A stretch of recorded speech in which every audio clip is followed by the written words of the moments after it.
지금으로부터 2000년 전에 주님께서 주의 종 요한을 통해서 소아시아인의 7교회에 보낸 편지를 오늘 통해 오늘 하나님의 음성을 듣기를 소원합니다. 오늘은 그 첫 시간 에베소 교회에 보낸 편지입니다. 나의 모습, 우리의 모습, 어쩌면 이 에베소 교회의 모습이 오늘 나의 모습이고 어쩌면 우리의 모습은 아닐까. 첫째로 과거에 하나님의 사랑으로 아주 뜨거웠던 에베소 교회의 모습. 오늘 4절 주님이 이런 말씀을 합니다. 그러나 앞에서는 참 여러 가지 칭찬을 많이 해요. 이런 거 참 잘했다. 나도 그렇게 한다. 참 잘했다. 그러면서 4절에 들어와서 그러나 안타까움이죠. 그러나 너를 책망할 게 있나니 너의 처음 사랑을 버렸느니라.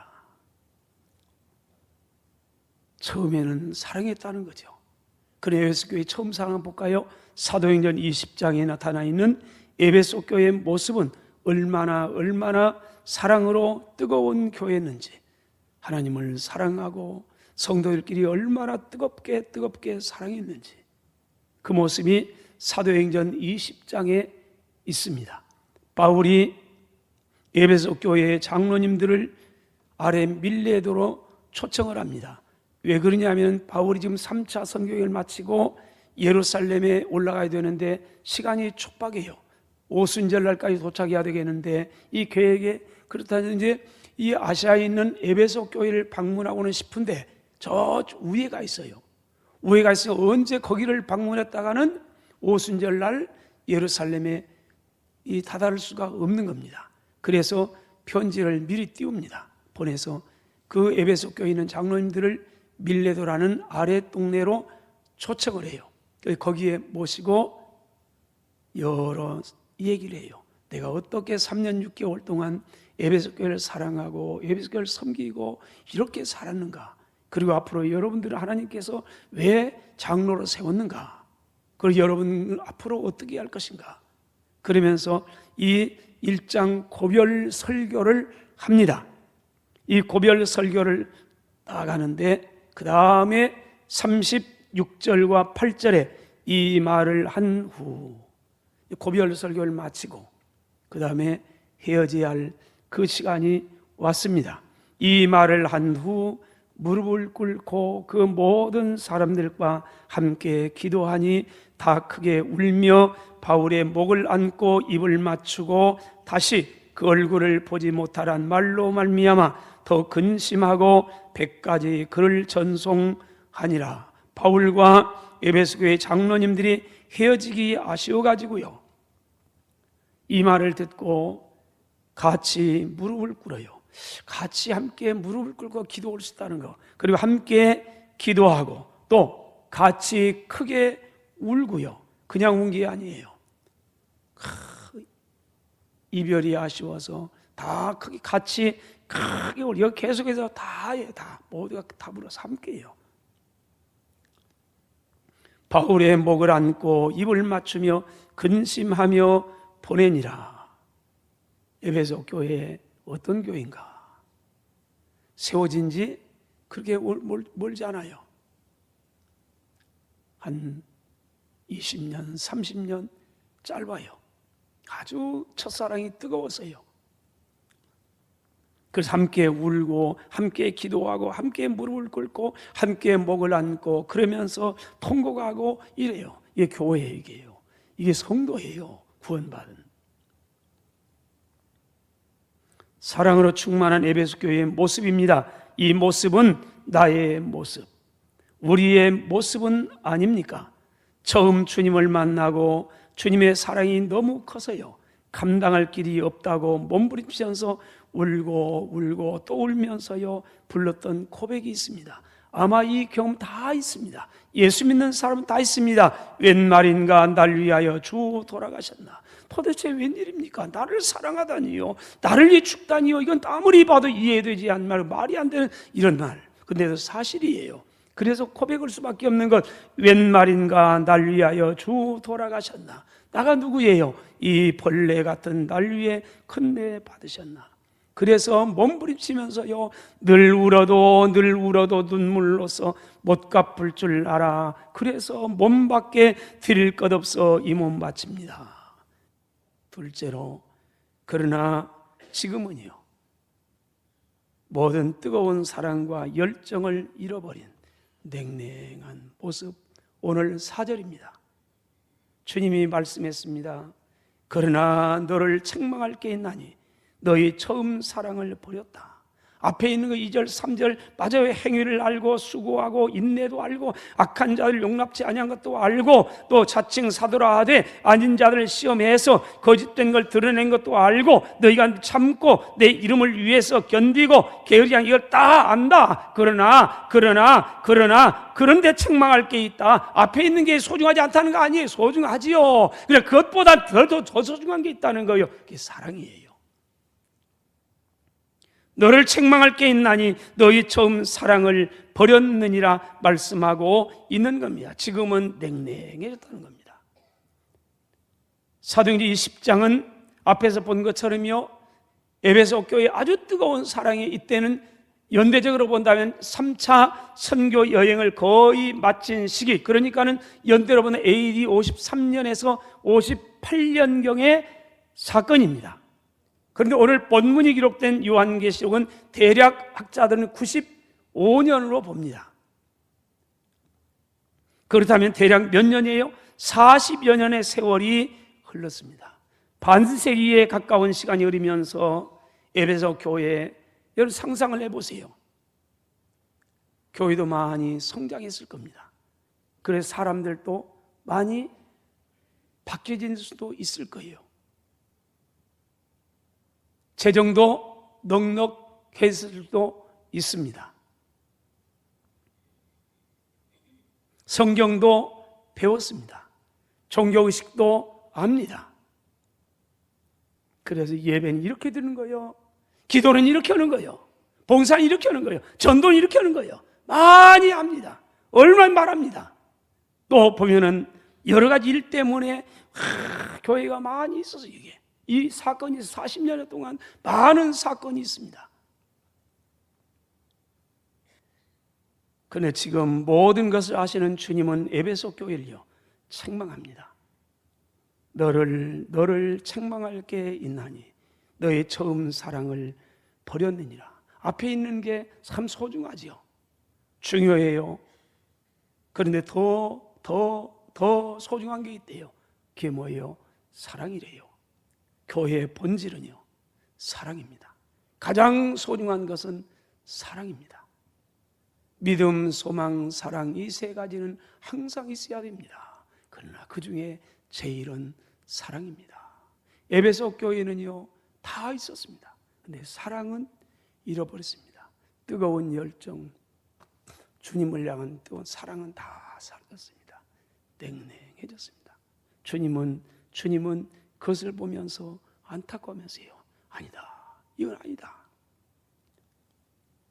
너를 내가 책망하는데 처음 사랑, 그 뜨거웠던 그 사랑을 회복하라. 만일에 회개하지 아니하면, 회복하지 아니하면 내가 가서 내 촛대를 가려서 그 옮겨버리고 말 거라. 사랑을 잃어버린 교회에 무슨 의미가 있나요? 교회가 뭡니까? 주님의 사랑으로 감격하며 그 사랑 때문에 서로 사랑하며 살려고 몸부림치는 사람들이 모인 곳이 교회가 아닙니까? 그런데 그 사랑을 잃어버렸다. 그래 주님은 책망한다. 여러분 참 안타까움이에요. 왜 사랑과 열정을 잃어버린 원인이 뭘까요? 2절 볼까요? 2절 다시 보면 내가 내 행위와 수고와 내 인내를 알고 또 악한 자들을 용납하지 아니한 것 참 잘한 겁니다. 자칭 사도라 했는데 아닌 가짜들 시험하고 그래 걸 드러내는 것 참 잘하고 나를 참고 인내하고 내 이름을 위해 견디고 열심을 다한 것 내가 다 안다. 그런데 너를 책망할 게 있나니 처음 사랑을 버렸느니라. 여러분 보세요. 교회가요 왜 그랬어요? 여러 가지 문제가 되다 보니까 서로가 비판을 잘해요. 왜 알기도 없고 40년간 동안 배웠어요. 신앙생활을 보여서 처음에 아무것도 몰라가지고 아무리 했는데 이제는 뭔가 좀 말해 보여요. 종교 생활이 보여요. 아무게 보니까 뭔가 좀 잘못한 것 같아요. 나한테 뭔가 상처를 주었어요. 그래서 이거니까 안 되잖아. 큰 소리 쳤어요. 왜요? 그만큼 머리도 커졌어요. 근데 사랑은 점점 가슴은 메말라가요. 그래서 교회가, 성도들이 교리 싸움을 합니다. 네가 잘났느냐, 내가 잘못냐, 네가 잘했다, 네가 기도는 이렇게 하는 거 저렇게 하는 게 아는 거라, 삶은 이렇게 하는 거 이렇게 하는 건 아는 거다, 뭐라면 이렇게 하는 게 아는 거라. 그러면서 쫙 비판하고, 잘합니다. 비판도 맞아요. 다 말은 돼. 그러나 문제가 있어요. 사랑은 없다는 거죠. 가장 중요한 거예요. 비판하세요. 그러나 사랑 가지고 오세요. 그러면 주님이 아세요. 가와 만사성이란 말이 있습니다. 가정이 화목하면 만사가 형통한다.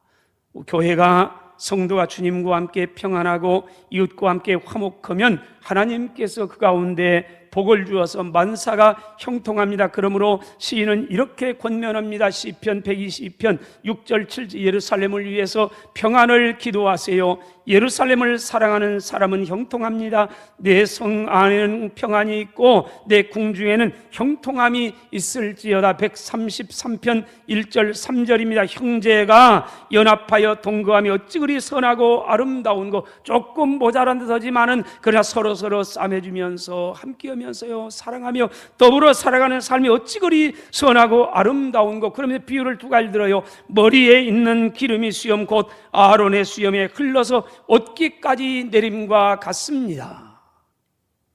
형제가 연합하고 서로 사랑하고 좀 세상에 부족한 면이 있지만은 느끼면서 때로는 상처를 좀 받지만 그걸 참으면서 그러면서 함께 더불어 살아갈 이 모습을 보면서 주님이 머리에 있는 기름이 수염 곧 아론의 수염에 흘러서 옷깃까지 내림과 같다 이렇게 표현을 해요. 아론이 대제사장으로 임직을 받습니다. 임직을 받을 때 그 당시는 양각에다가 양뿔에다가 실제 가장 아름다운 아주 고급 향유를 부어요. 그래 그 기름을 가지고 머리에다가 딱 기름을 부어요. 머리에 기름을 부으면 그 머리에 불렀던 기름이 어떠겠어요? 흘러 넘쳐요. 머리를 타고 얼굴로 수염으로 그래서 옷깃까지 쫙 내려요. 이걸 보면서 하나님이 아주 흡족해 하시면서 받으세요. 형제가 연합하면서 사랑하면서 더불어서 살아가려고 했을 때 그때 그 모습을 보면서 하나님이 이렇게 본다는 겁니다. 이와 같고 그 다음이요 헐몬에 있으리 시온의 산들의 내림과 같습니다. 헐몬산은요 2,800m래요. 높은 산이에요. 거기에 이슬이 막 내려요. 매일매일 이슬 내려서 이 시온들에 쫙 내려. 그러면 이 이슬은 뭐냐? 시온들에 내리는 모든 식물을 다 마시게 하는 생수예요. 생수요. 온 살리는 생수예요. 만일에 그 이슬이 없더라면 팔레스타인 지방에서는 식물이 살아갈 수가 없어요. 그런데 이게 있어요. 매일 그 이슬이 얼마나 많으냐, 얼마나 많이 내리냐. 어떤 분이 거기서 계셨던 그분이 기록한 글을 보면요, 그분이 어느 아침에 딱 내려왔더니 나와서 차를 딱 봤더니 차 위에가 마치 세차를 넣은 것처럼 물 뿌리는 것처럼 아주 이렇게 있더래요. 그 이슬이 온 시온에 들어있는 식물을 다 살려요. 생명의 역사를 이루어가요. 그러면서 말합니다. 이 시온의 산들의 내림과 같습니다. 거기서 여호와께서 복을 명령하셨는데 곧 영생이로다. 그것이 하나님께서 축복하세요. 사랑하신 여러분, 에베소 교회는 40여 년의 세월이 흐르면서 뜨겁던 사랑을 잃어버리고 불화하고 분쟁하고 사분오열했습니다. 주님께서 마음이 아팠습니다. 그래서 요한을 보내 경고합니다. 그러나 내게 책망할 게 있나니 처음 사랑을 네가 다 버렸다. 그러므로 어디서 떨어졌는지를 다시 한번 생각하고 회개하여 처음 행위를 가지라. 만일 그리하지 아니하고 회개하지 아니하면 내가 내게 가서 내 촛대를 그 자리에서 옮기리라 말씀합니다. 여러분, 이 모습은 어쩌면 30년, 40년, 50년 예수님을 믿고 신앙생활하는 가운데 나도 모르게 거치는 세월 속에서 사랑은 잃어버리고 냉랭한 교리 속에 빠진 나의 모습, 우리의 모습은 아닙니까? 마지막으로 세 번째입니다. 그러나 아직도 희망은 있습니다. 기회는 주셨습니다. 오늘 5절에 그러므로 어디서 떨어진 일을 생각해라. 회개하라. 처음 행위를 가지라. 만일 그리하지 아니하면, 회개하지 아니하면 내가 내게 가서 그때 촛대를 그 자리에서 옮길 것이라. 에베소 교회는요, 불행스럽게도요, 이 경고를 한 귀로 듣고 한 귀로 흘러버렸습니다. 그 에베소 지역은 지금 가면요, 약 3만 명 정도 되는 아주 소도시로 전락했어요. 이 말씀을 받을 때 AD 95년 이때는요, 소아시아의 등불이었습니다. 소아시아의 수도였어요. 그래서 바울이 3년 6개월 동안 심혈을 다해서 여기에 교회를 세우려고 몸부림하고요, 복음을 증거하고요 그랬어요. 근데 이 경고를 40년 지난해 받았어요. 그런데 흘러버렸어요. 지금은 황폐해졌어요. 이 말씀은 그럼 심판한다는 겁니까? 아니에요. 그래도 하나님 사랑한다는 거죠. 더 이러는데 이거 빨리 고쳐라. 이것만 고치면 희망이 있다. 이것만 고쳐라. 돌아오라, 그 말입니다. 여러분, 그것은 내게 있는 것이 아니에요. 주님의 사랑 때문에 있는 겁니다. 인간은 쉽게 포기하고 돌아서도요, 하나님 한 번 선택한 자기 백성을 결코 포기하지 않습니다. 우리가 잘 알고 있는 누가복음 15장에 여러분, 아버지 탕자를 기다리는 아버지에 대한 얘기 잘합니다. 두 아들이 있었던 아버지에게 둘째 아들이 말합니다. 어느 날 아버지 유산 물려주세요. 내가 그럼 젊은 날 멋들어지게 좀 살아보겠습니다. 그런데 아버지는 알아요. 이거 주었다가는 얼마 못 가가지고 다 허랑방탕하고 인생 망치고 그럴 줄 알아요. 그렇지만 말리는데 안 들어요. 안 들으니까 그래 주어요. 유산은 마지막 때 주는 거죠. 근데 주어요. 우리가 잘 아는 내용이에요. 돈도 있고요, 막 나갈 때는요 핏가비까지 나가요. 둘째 아들, 부러운 게 없이 자랐던 아들 재벌 2세 멋져요. 그렇다 갔습니다. 가가지고 가져는 다 시간 가면서 세월을 넣어가면서요 다 까먹어요. 허비하고 낭비해요. 설상가상으로 기근이 와요. 이방의 집에서 취직을 했는데 돼지를 키워요. 성경의 돼지는 부정한 짐승이에요. 그래서 먹지도 않아요. 그래서 키우지도 않아요. 그런데 이 아들이 살기 위해서 할 수 없이 가요. 근데 거기에서 힘들어가요. 그때서 아들이 깨달아요. 내 아버지 집에는 먹을 것도 많은데, 품꾼도 많은데, 그런데 돌아가자니 얼굴이 안 서요. 그래도 돌아가야지. 그리고 키포인트는 9절이 여기입니다. 20절이에요. 이에 일어나서 아버지께로 돌아가니라. 여기까지는 이해가 돼요. 굶주리고 힘들고 실패하고 그래서 돌아가요. 돌아갈 때 그 다음 이어져요. 이에 일어나서 아버지께로 돌아가니라. 아직도 거리가 먼데 아버지가 그를 보고, 아니 아버지가 여러분 어떻게 알았을까요? 아버지 제가 이래서 돌아갑니다. 아버지 좀 마중에 나오세요. 내가 염치가 없어서 못 들어가겠네요. 편지 보냈을까요? 아니에요. 그런데 아버지가 어떻게 알아요? 아들이 올지를 어떻게 알아요? 아버지가 알아요. 어떻게 알아요? 아버지는 아들이 나간 그날부터 잠을 안 잤어요. 잠을 방 안에서 침대 위에 못 잤어요. 아들 걱정을 하고 늘 날만 새면은 문 밖에서 기다린 거예요. 오늘도 이제 나올까? 저제 나올까? 기다리고 몇 년이 지날지 모르겠어요. 그래도 아버지는 여전히 거기 있어요. 그러니까 아들이 혼자 스스로 돌이켜서 온다고 했어요. 그런데 아버지는 알아요. 그리고 다 있어요. 계속 그 자리에 있어요. 그리고 이어서 말합니다. 그를 보고 누가 봤어요? 아버지가 봤어요. 아들이 본 게 아니에요. 그 다음에 측은히 여겨 달려가 목을 안고 입을 맞추니, 아버지가 다 했어요. 아버지가. 아들은 아무것도 한 게 없어요. 그냥 돌아오기만. 근데 아버지가 다 알아요. 아들을 먼저 보고 아들이 돌아갈 때 여러분 보세요. 상상을 해보세요. 처음에 집 나갈 때는 어떻게 비까비까 했어요. 양복 입고 멋들어지게 하고 머리 세우고 깃발 날렸어요. 근데 지금은 몇 년이 지났는지 모르지만은 돌아올 때는 거지예요. 거지도 상거지예요. 그런데 아버지가 그를 먼저 봐요. 그리고 아버지는 알아요.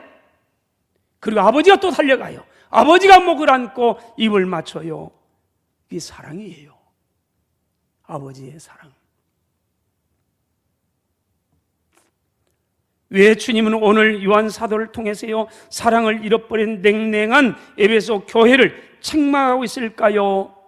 미워서요, 망하기를 위해서요? 그러지 않아요. 회개하기를 원하십니다. 돌이켜 사랑을 회복함으로 말미암아 복을 받게 하기 위함인 겁니다. 돌이키기만 하라는 거죠. 돌아오기만 하는 거예요. 지금 잃어버렸는데 이거 잃어버렸는데 다른 거 이런 게 중요한 게 아니고 사랑이 중요한데 이걸 본질을 놓쳐버렸는데 그러면서 이걸 회복하라는 거 아닙니까? 이것만 회복하면 희망이 있다. 그래서 보낸 거 아닙니까? 열왕기상 16장에 보면요 북쪽 이스라엘의 왕의 아합이라는 왕이 등극을 합니다. 그런데 성경이 아합에 대한 평가 이렇게 말합니다. 30절 오므리 아들 아합이 그의 이전의 모든 사람보다 여호와 보시기에 악을 행하여 많은 왕이 있었어요. 그 위에도 있어요. 그런데 이 열왕기상을 기록했던 기록자는 뭐라고 하느냐, 이 오므리 아들 아합은 그의 이전의 모든 왕들보다도 하나님 보시기에 악을 행하고 그러므로 33절에 이스라엘의 모든 왕보다 심히 이스라엘 하나님 여호와를 진노하시게 하였더라. 그 아합이에요. 하나님을 대적하고 하나님의 사람들을 다 죽이고 하나님의 제단을 무너뜨려 버리고 바알과 아사 우상 숭배하고 그럴 때 대적했던 이 아합. 그런데 하나님은요 그런 아합을 포기하지 못하는 거예요. 포기하지 못하고 엘리야 선지자를 보내요. 돌아오라고 하나님을 쥐어줘요. 손에 쥐어줘요. 그런데 눈으로 봐도요 잡혀도요 돌아오지 않는 거예요. 하나님은 오늘도 마찬가지예요. 돌아오라는 거지요. 돌아만 오면 희망이 있다는 겁니다. 돌이키기만 하면 희망이 있다는 겁니다. 그래서 하나님은 계속 보내요. 아무리 곁길로 가도 그래 또 보내고 호세아 6장 1절입니다. 오라 우리가 여호와께로 돌아가자. 여호와께서 우리를 찢으셨으나 도로 낫게 하실 것입니다. 여호와께서 우리를 치셨습니다. 그러나 우리를 싸매어 주실 것입니다. 누구를요? 돌아가기만 하면. 하나님은 여전히 기다리고 있다는 거예요. 여전히 우리를 사랑해. 우리는 도망가요. 우리는 자꾸 돌아서요. 근데 하나님이 여전히 쫓아와요. 왜요? 사랑 때문에요. 포기할 수가 없어요. 다시 처음으로 돌아갑니다. 10 문둥이 중에 한 사람만 감사했네. 그 9 중에 내가 끼어 있었네. 예수님 머리에 향유를 붓던 마리아를 타다던 사람, 그 사람이 다름이 아니라 바로 나였다네. 대제사장들 뜰에 서 계시던 주님을 부인한 베드로, 그 베드로는 다름이 아니라 바로 나의 모습이었다네. 안식 후 첫날 미명의 시간에 무덤을 찾은 여인의 그 모습, 그 모습이 나의 모습이었으면 잃어버린 나의 모습, 그 모습을 찾고 싶다네. 사랑하신 여러분, 그렇게 열렬하게 사랑했던 에베소 교회는 시간의 흐름 속에서 서로 다투고 시기하고 분쟁하고 미워하고 분열하고 상처 입고 상처받고요. 그런 교회, 어쩌면은 나의 모습, 우리 교회 모습 31년 되면서 그 잃어버렸던 거 많이 우리에게 있습니다. 우리의 모습 아닐지요. 그러지만 그런 교회지만 주님은 결코 포기하지 않으시고요. 그의 가장 사랑하는 사랑의 종 요한을 보내면서 처음 사랑을 회복하라. 지금은 처음 사랑을 회복해서 주님을 사랑하고 이웃을 사랑할 때인 줄로 믿습니다.